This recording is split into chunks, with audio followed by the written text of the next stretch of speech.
Dart frog.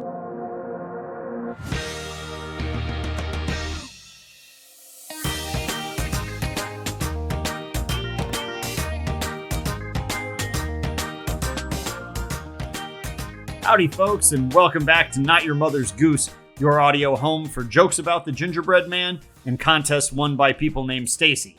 More on that in a second. I'm Topher Gog, and coming up today, we'll do some shopping on fairy tale eBay, get some life coaching from none other than Oscar the Grouch and Grumpy, and learn the shocking true story of Mary Had a Little Lamb. You think I'm joking about that, but that's actually what we're going to do. Before we get started, though, I want to congratulate our May Goose Crap drawing winner, who is Stacy from Louisiana. Now, you may remember that our April drawing winner was Stacy from Louisiana. I want to assure everyone with the Fairy Tale Gaming Commission that these are, in fact, different Stacys. The first one spelled her name with an I. Nonetheless, we are having another drawing in June, so if you are named Stacy, I would strongly urge you to go to notyourmothersgoose.com and get signed up for the Goose Droppings newsletter. That'll get you entered in the drawing for the Not Your Mother's Goose book and coloring book and a t-shirt and a variety of other fun things. You may also want to move to Louisiana if you really want to be sure to win. So feel free to hit pause while you go sign up and or file a name change petition if that's necessary. I will be right here waiting for you with Richard Marks, and we'll be ready to go tackle a Disney classic.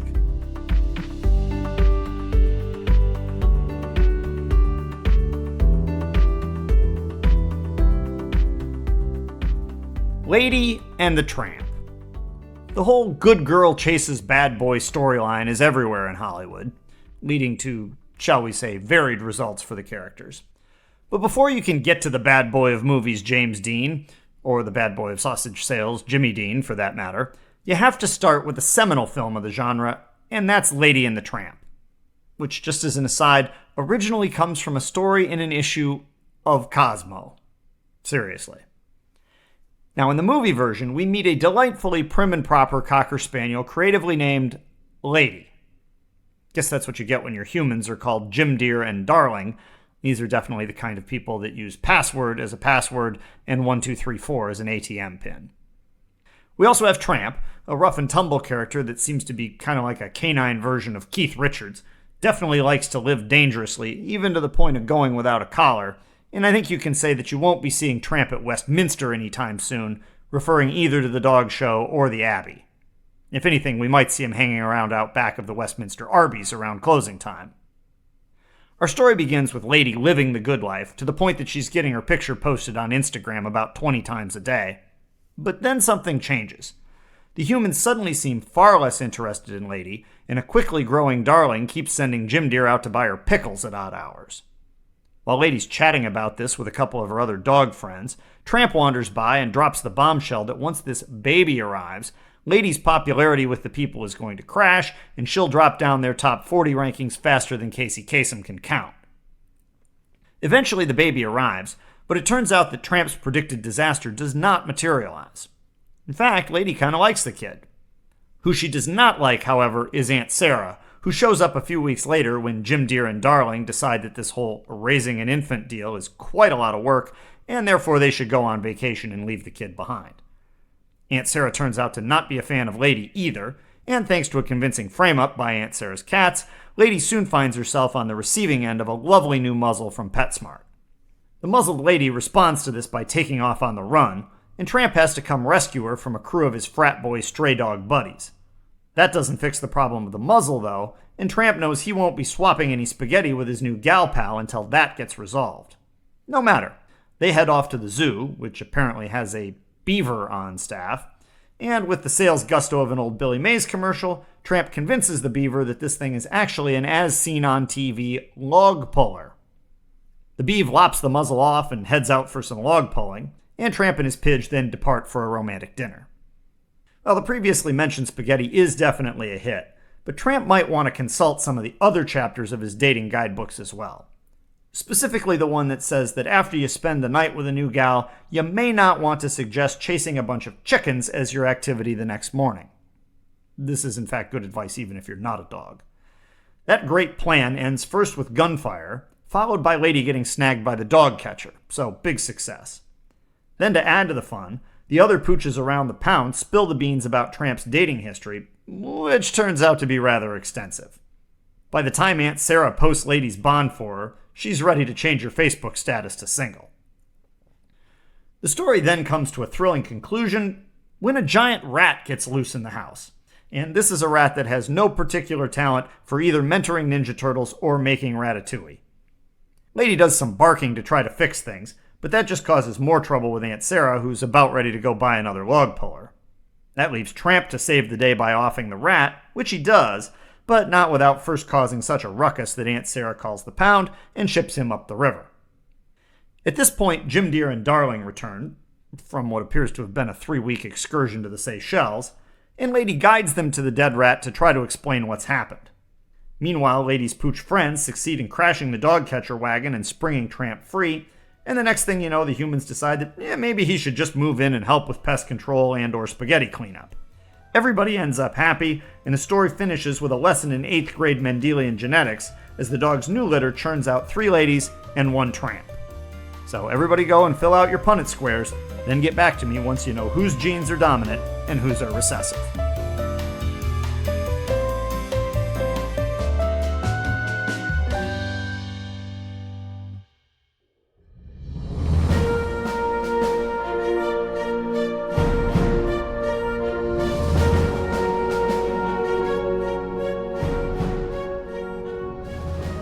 No episode is complete without a trip to the Not Your Mother's Goose news desk. Let's mosey over to the newsroom and find out the latest. Under Armour debuts new Robin hoodie, the sweatshirt with oversized pockets for stealing from the rich. Keebler elves hire Rumpelstiltskin to shore up finances. And we'll head to Las Vegas for our lead stories this week, starting with this announcement regarding the newest show on the Vegas Strip.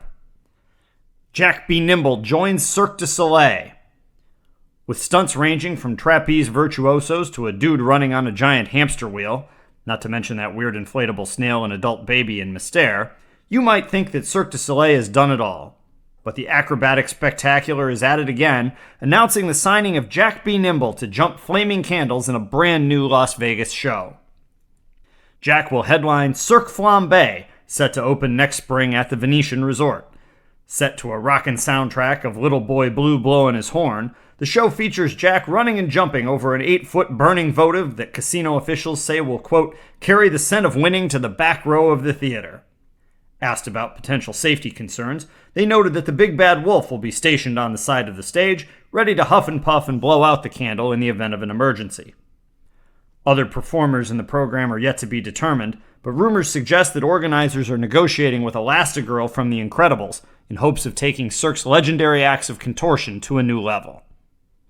We'll be back with more news from Vegas after this, but first, if Jack's worried about workplace injuries in that new show, he'll want to check out this advice from our friend Humpty Dumpty.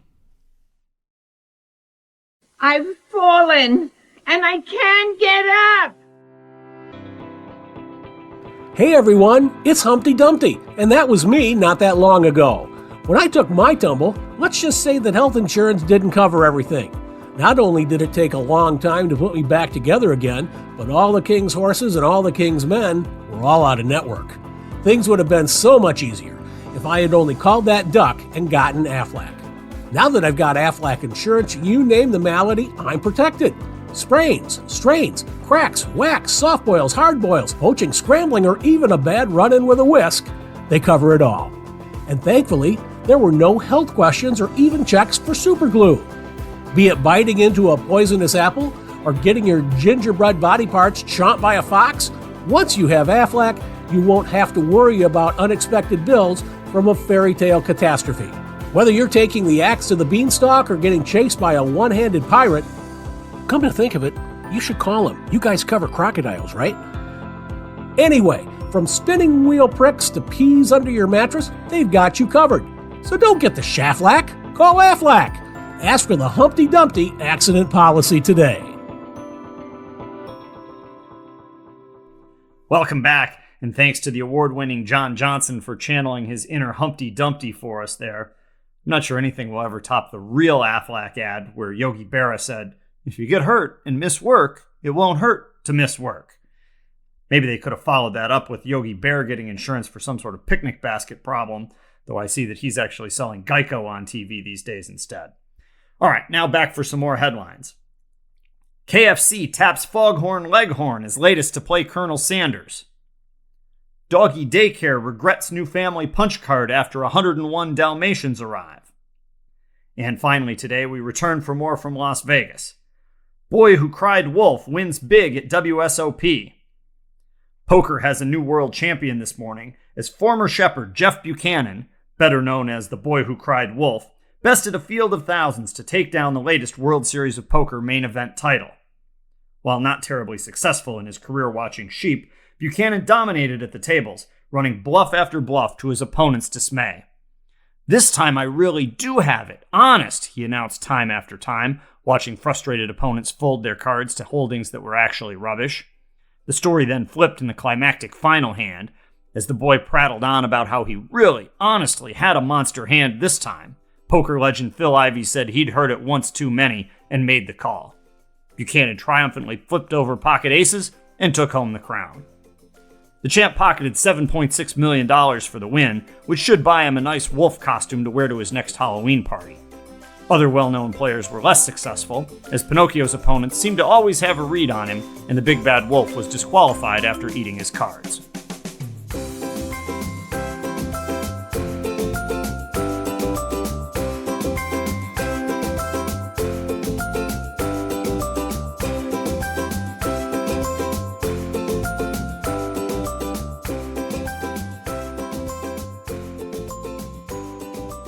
Mary Had a Little Lamb.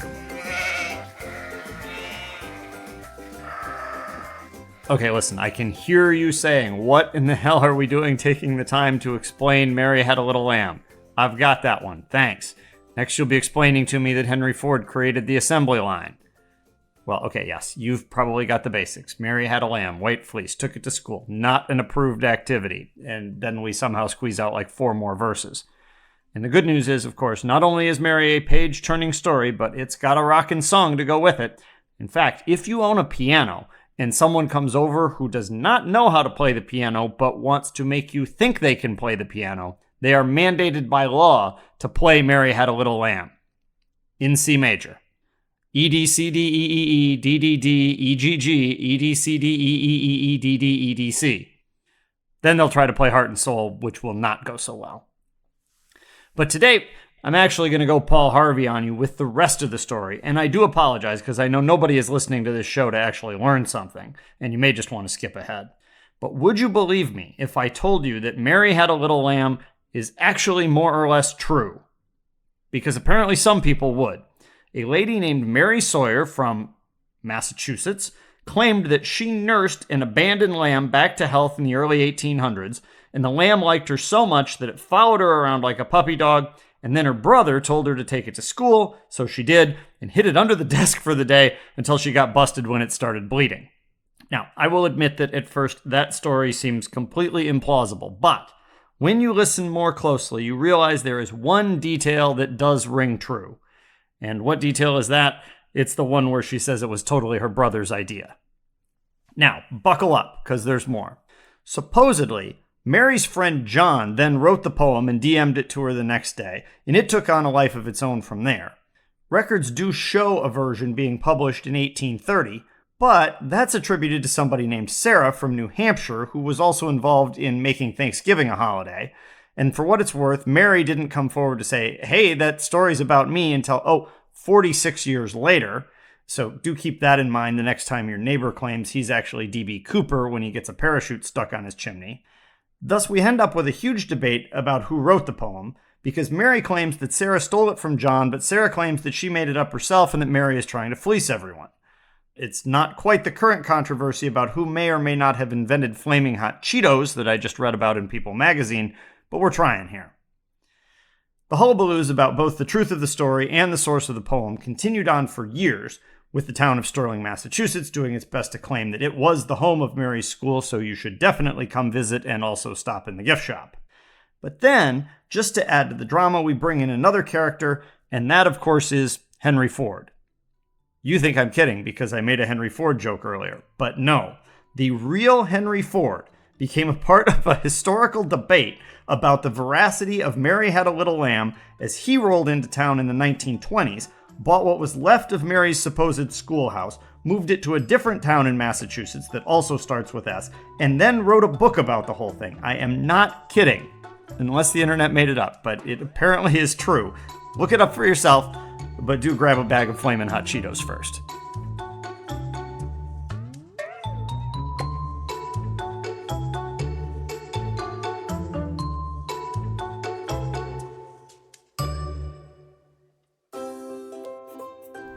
This is Miss Ole from the Not Your Mother's Goose Schoolhouse. And I just want you to know, if your lamb follows you to my class, that is still against the rules. Unless you bring enough lambs for everybody to have one.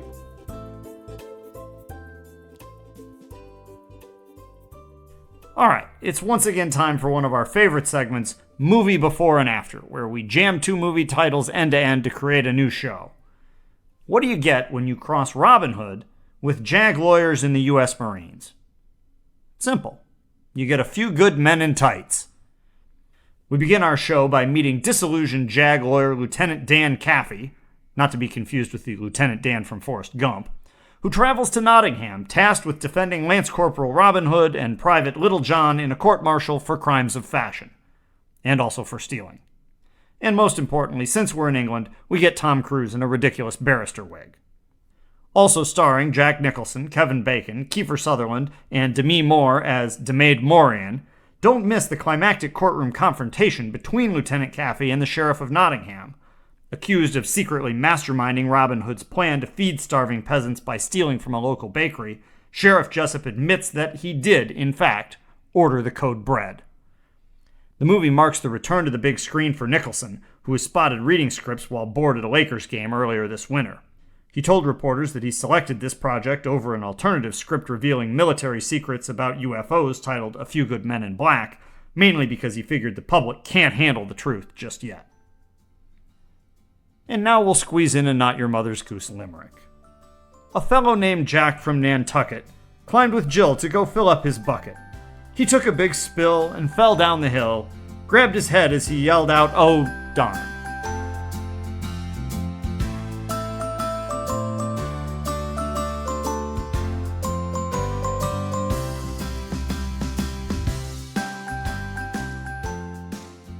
A while back, we had some breaking news coverage of Elsa from Frozen selling her ice maker on eBay. I'm still thinking you could get a heck of a deal on that. But it got me to thinking that there might be some other interesting items being bought and sold by our favorite characters online. So I did a little filtering between eBay plus Marketplace and such, and thought we'd take a look and see what's moving out there. Alright, let's see here. Here's D-Duck Disney. I assume that's Donald. He appears to be selling some pants. It says here, never worn. That's a safe bet. Let's check this out. Quite a bit of bidding. So there's a lot of folks out there who need pants. Looks like Winnie the Pooh is in the lead at the moment with an $18 bid, but it's been quite the back and forth. Pooh keeps outbidding Tarzan, and then there's somebody showing up in here with the screen name definitely underscore not the Emperor. Wonder if he's asked if those are Donald's new clothes. Okay, looks like Brer Rabbit is currently the leading bidder on a bottle of Goo Gone, along with one of those as seen on TV pocket hoses. Wonder how much of the Tar Baby is now on Brer Rabbit's Brer Mouse and Brer keyboard. Yes, okay, we know that Jack is trying to get rid of a singing harp and a golden egg-laying hen. All right, here's an item titled Nose and Mustache under the Make an Offer option. I assume that means a nose and mustache trimmer. Let's see what we got. Who's selling this? Oh no. This is M underscore Potato Head. I guess that is a nose and mustache. What else?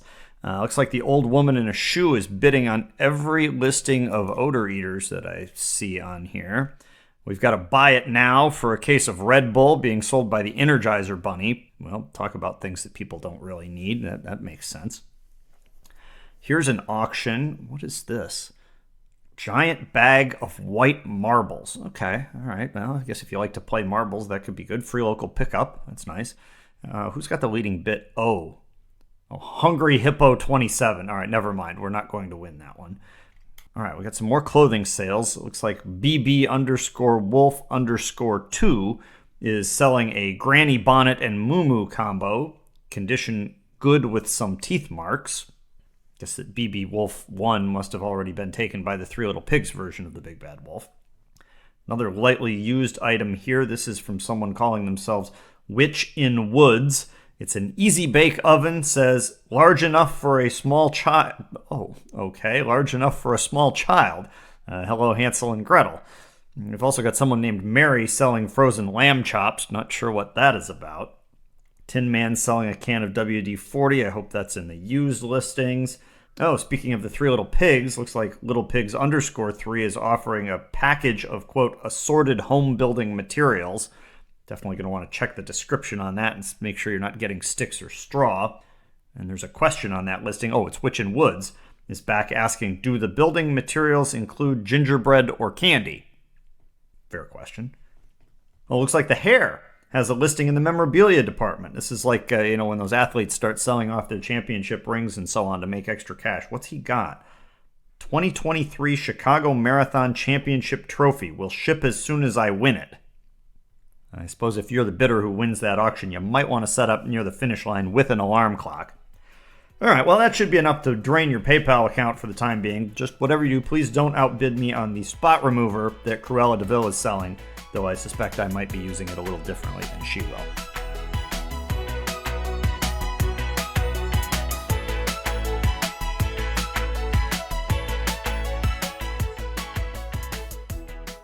With that, we've reached the end of another episode of Not Your Mother's Goose.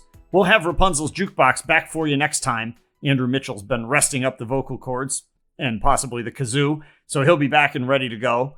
We're also going to take a look at Peter and the Wolf, possibly have an appearance from a real live celebrity, and most importantly, we will kick off our tournament of Disney villains, complete with studio analysis from a group that'll put Charles Barkley and Seth Davis to shame. Now, just so you know, listeners are going to be able to vote in the tournament, so that's all the more reason to go to notyourmothersgoose.com and get signed up for the Goose Droppings newsletter. That's actually how you'll get to vote. It also, of course, will get you entered to win in our next drawing. That's it for now. Thank you so much for listening. I'm Topher Goggin. The Goose is loose. We'll see you soon for more on Not Your Mother's Goose.